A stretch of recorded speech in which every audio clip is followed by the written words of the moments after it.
After I refused to buy my sister a luxury car, she snapped, "Then your son isn't invited to my kid's birthday." Everyone laughed. I just smiled. Everyone will get what they deserve. They had no idea what was coming the next day. My son was holding the Lego set so tight his knuckles had gone white. That's the detail I come back to. Not my sister's voice, not my mother's slow, satisfied nod, not my aunt's actual, genuine laugh at the expense of an 8-year-old who had done nothing to any of them except exist in a room while adults decided he was a useful instrument of leverage. The knuckles, the Lego set, Star Wars, the one he'd been talking about for 3 weeks, wrapped himself in paper he'd chosen at the craft store, tape applied with the serious care of a child who wanted to do it right, his gift for his cousin Miles's birthday. White knuckles around blue paper. My sister Vanessa said, "Your son isn't welcome here," in front of my mother, my Aunt Linda, a florist who had arrived at exactly the wrong moment and was now studying the arrangement of carnations in her hands with profound concentration. Eli looked up at me, 8 years old, 2nd grade, a boy who still reaches for my hand in parking lots even though he pretends not to need to. The rage came in one wave, and then it went cold, completely, cleanly cold. The specific temperature of a decision being made. I looked at my sister. I smiled. "Okay," I said. "Everyone gets exactly what they deserved." She thought she had won. She did not know about the folder. Let me tell you about the 6 years before the folder, because the folder doesn't exist without them. My name is Daniel Okafor. I'm 38 years old. I run a mid-size marketing strategy firm. 12 people, clients in 4 industries, the kind of company that took 9 years to build and requires a specific quality of sustained attention to keep running well. I am not wealthy in any way that makes the word meaningless, but I am comfortable, and I have been comfortable through the particular combination of effort and discipline and a run of good decisions that has held together longer than I had any right to expect. My sister Vanessa is 34. She is talented, charming, and equipped with the specific social intelligence of a person who understands exactly how rooms work and has built her whole life around navigating them. She has a son, Miles, who is a good kid, genuinely good, the kind of kid who tells you what he's thinking and means it, and who has inherited none of the characteristics I'm about to describe. She is also, and I say this with the precision of someone who has had 6 years to examine the data, a person who has never in her adult life encountered a financial problem she did not solve by redirecting toward me. The first time I helped her, Miles was 2 and her daycare situation had collapsed and she was between jobs, and the number was $1,800 for 6 weeks of coverage while she sorted things out. I wired it that afternoon. She sorted things out. The $1,800 was not repaid, which I absorbed because the situation had been real and the need had been genuine, and I was not going to make an accounting ledger out of my nephew's childcare. The second time was 6 months later. The third time was the month after that. At some point in year 2, the requests had become structural, not emergencies, but assumptions. The expectation that a certain category of problem was mine to solve. Dental bills, car repairs, 3 months of a mortgage when she and her then boyfriend had a difficult period, a laptop for Miles when his was dropped. My mother, Adize, 63 years old, retired, with the patient certainty of a woman who has been managing her children's relationships with each other for their entire lives and has developed strong opinions about how those relationships should be structured, was supportive of this arrangement. She never said so directly. She said it through the particular quality of her silence when I helped, and the particular quality of her sighs when I hesitated. My Aunt Linda, who is my mother's younger sister and who attends family events with the energy of someone who has come specifically for the subtext, said once, just once, at a Christmas dinner 4 years ago, "Daniel, you've always been the generous one." The sentence had a temperature that was not warmth. I started the folder in year 2. Not because I intended to use it, because I am a person who runs a business and cannot turn off the part of my brain that tracks where money goes. I named it Vanessa, support records, and I put everything in it. Wire transfer confirmations, the photo of the check I wrote directly to her dentist for an $8,000 root canal, receipts from the 3 times I had paid vendors directly for things she needed. I kept it the way you keep insurance, not because you expect to use it, but because the keeping is its own form of clarity. By year 6, the total at the bottom of the summary spreadsheet was $127,400. I had not looked at that number in months. I looked at it the night after the birthday incident, and then I laughed, a single, genuine laugh in the dark of my home office, because that number could have bought a house, and the thought of what else that money could have been was the first moment all evening I felt something other than cold. The car conversation had started the week before. Vanessa had been sending me links: German SUV, panoramic roof, heated seats, which she described as a safety feature for Miles, on the grounds that cold children are uncomfortable, and uncomfortable children are distracting to drivers, which is technically a chain of logic, even if the conclusion it produces is, my brother should buy me a $70,000 car. She escalated to phone calls. I let the first one go to voicemail. Her message was 14 minutes long. The ratio of safety language to desire language was approximately 1 to 9. I called back on a Tuesday evening when Eli was at soccer practice. "Vanessa," I said, "I'm not buying you a car." The silence on her end had a specific quality, the silence of someone recalibrating, moving from the plan that assumed yes to the contingency that assumes resistance. "You just landed the Henderson account," she said. "The whole industry knows about it. You can absolutely afford this." Affording something nothing, I said. Doesn't make it your money. She made a sound. Then she said, I need to see you. Come to Mom's tomorrow. I want to talk about this properly. I should have known what properly meant. I brought Eli. The florist arrived at the wrong moment, or the right moment, depending on your perspective. She had come to deliver an arrangement for Miles's birthday party the following day, and was standing in the doorway with her arms full of peonies when Vanessa made her announcement. My mother was on the sofa in the specific posture of a woman who has positioned herself for observation rather than intervention. My Aunt Linda was in the armchair with her iced tea. These were not accidental positions. This room had been arranged. Vanessa stood in the center of it. She had been building toward something since I arrived. I could feel the architecture of it, the way certain conversations have a destination that the speaker has already been to before the listener arrives. She had moved through pleasantries, through an update about Miles's party preparations, through 2 pointed references to the Henderson account, with the patience of someone who is waiting for the moment she has rehearsed. The moment arrived when I said, again, in front of the room, I'm not going to buy you a car, Vanessa. She pointed at the door. Then Eli doesn't deserve to be at Miles's party tomorrow. The florist found something very interesting in her peonies. My aunt laughed. Not a surprised laugh, a satisfied one. The laugh of someone watching something she anticipated. My mother gave the slow nod. I looked down at Eli. His eyes were swimming, not crying. Eli does not cry easily, which is something he learned from me without my intending to teach it. But the specific look of a child who has been told by adults who should know better that he is not worth including. He was still holding the Lego set. Star Wars, blue paper, white knuckles. I looked back at Vanessa. I smiled. Okay, I said. Everyone gets exactly what they deserve. She smiled back. The smile of a woman who believes she has won. We left. In the car, Eli was quiet for a block, and then he said, Is Miles going to be sad I'm not at his party? I thought about Miles. About the fact that Miles is a good kid who did not design this situation. I'll call Miles later, I said. This isn't about you and Miles. This is between the adults. He considered this. Are you going to fix it? He said. I looked at him in the rearview mirror. Yeah, I said. I'm going to fix it. That night, after Eli was in bed, I opened the laptop. Vanessa. Support records. I had not touched the folder in 4 months. I scrolled through it, the years of it, the accumulated documentation of a habit I had maintained without quite understanding its purpose. Wire transfers with dates and amounts, invoice photos, a scanned check. The spreadsheet at the bottom with the running total, $127 to $400. I read through it for 45 minutes. Then I called my attorney. Marisol Vega has been my business attorney for 7 years. She handles contracts, disputes, and the occasional situation that does not fit neatly into a category but requires someone who thinks clearly under pressure. She is 41 years old. She has been practicing for 14 years, and she has the particular quality of someone who does not waste words when she has an accurate assessment ready. I emailed her the folder at 11:47 p.m. with one line, we're done. I need financial disengagement documentation by 8 a.m. She called me back at 11:57. This is thorough, she said. 6 years, I said. I see that. A pause. How far do you want to go? No more support, no more access, no more guarantor exposure. Everything in writing, in language she can't talk her way around. I can have 3 documents drafted by 7, she said. I need a 4th, I said. Credit union. Remove me as guarantor on anything connected to her name. I want that done before morning. Understood, she said. Get some sleep. I did not get very much sleep, but what I got was the sleep of a man who has made a decision and is at peace with it. By 8:14 a.m., 3 emails had gone out from Marisol's office. The first to Vanessa. Formal termination of all financial support, effective immediately, with a summary of the 6-year total, a statement that no further requests would be honored, and a legal notice that any attempt to access my accounts or credit in any form would be treated as fraud. Signed, dated, filed. The second to my mother. The joint emergency account I had been quietly funding for 3 years, a standing contribution I had set up after my father's death because it seemed like the right thing to do, and because my mother had presented it as something she needed, was closed. The remaining balance had been transferred to her directly. The contribution structure was done. The third to my credit union. Remove me as guarantor on any account, credit line, or financial instrument connected to Vanessa's name or social security number. Effective immediately. Confirmed in writing. I made coffee. I sat at the kitchen table and watched Eli eat cereal. He was reading the back of the cereal box with the focused attention he brings to anything with text on it. He had not mentioned the birthday party. I had not mentioned it. We were in the easy quiet of a Saturday morning that belonged to us.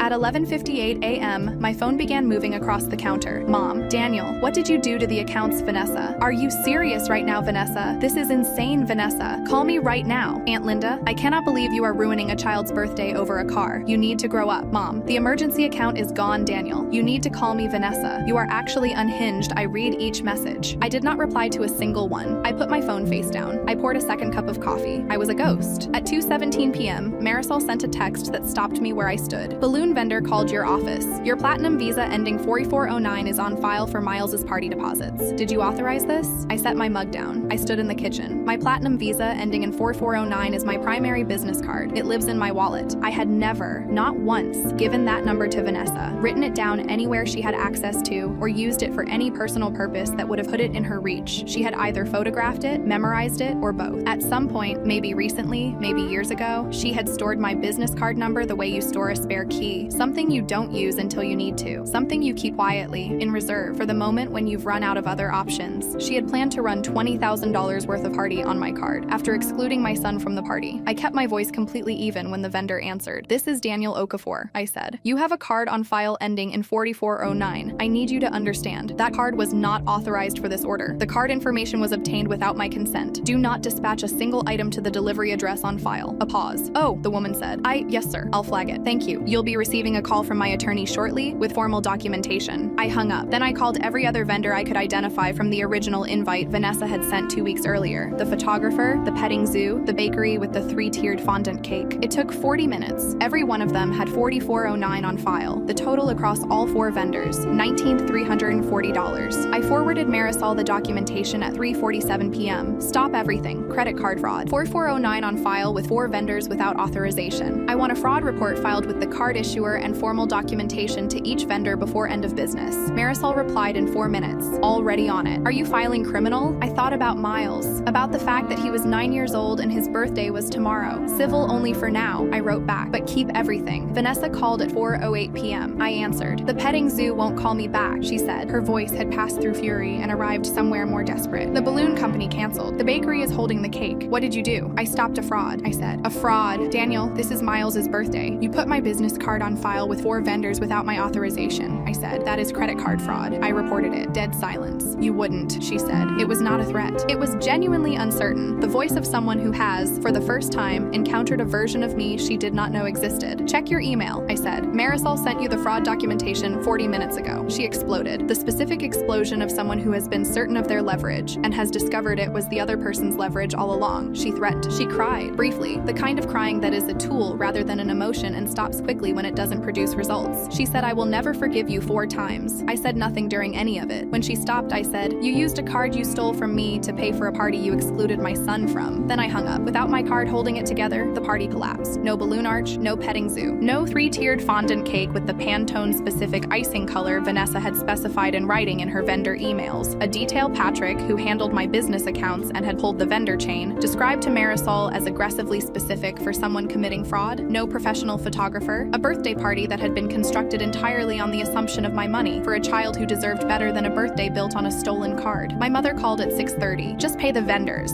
she said. Her voice had the specific quality of a person who believes that a return to the previous state of affairs is still possible if everyone would just cooperate. "We'll sort out the rest later. Don't embarrass this family in front of the neighborhood." I thought about the florist studying her peonies. I thought about my aunt's laugh. I thought about Eli's white knuckles. "You smiled when he was excluded," I said. "You nodded. You were in the room and you said nothing and you nodded." I paused. "You live on that side now." I hung up. Then I sat on the couch and watched my son build his Lego spaceship on the living room floor because I had bought it from him after the party incident to replace the one he hadn't been able to give, and because watching him build things is one of the best ways I know to spend a Saturday evening. He was happy, unbothered, fed, building something with careful hands in good light, in a home that was safe with a parent who was present. That's what the money was for all those years, not Vanessa's dental work. This. Marisol filed the civil fraud claim on Monday. Her paralegal, a meticulous man named Greg, who had been with her practice for 6 years and who described his professional specialty as making sure paperwork is the most dangerous thing in the room, assembled the complete evidentiary package: the vendor invoices with 4409 in the billing field, the fraud notification from my card issuer, the documentation from each vendor confirming they had the card on file without my authorization, and a transaction history showing that 4409 had never been used for any personal or family purpose, only business, which established that Vanessa had no plausible claim of inadvertent access. Her fingerprints on all of it. Vanessa's attorney, a man named Curtis, who Marisol described as good enough to understand when his client has no case, contacted her on Wednesday. The conversation was short. Vanessa would repay the 6-year support total at a structured rate, formalized with a lien against her property. She would sign a document acknowledging that no further financial claims existed between us, and that any future contact regarding money would be treated as harassment under the terms of the agreement. In exchange, I would not pursue the criminal fraud referral. Curtis recommended she accept. She accepted on Thursday. The total on the repayment schedule, $127,400 at a structured rate over 5 years. Secured. I thought about the number, about what else it could have been, about the house. Then I closed the laptop and went to watch Eli finish his Lego spaceship. Miles called Eli the following Saturday. Not Vanessa. Miles, 9 years old, using his mother's phone, which told me everything I needed to know about whose idea it was. "I'm sorry you weren't at my party," Miles said. I could hear it from across the kitchen. The specifics solemnity of a child delivering an apology he means. Eli, sitting on the counter in his socks, said, "It's okay. It wasn't your fault." "I know," Miles said, "but still,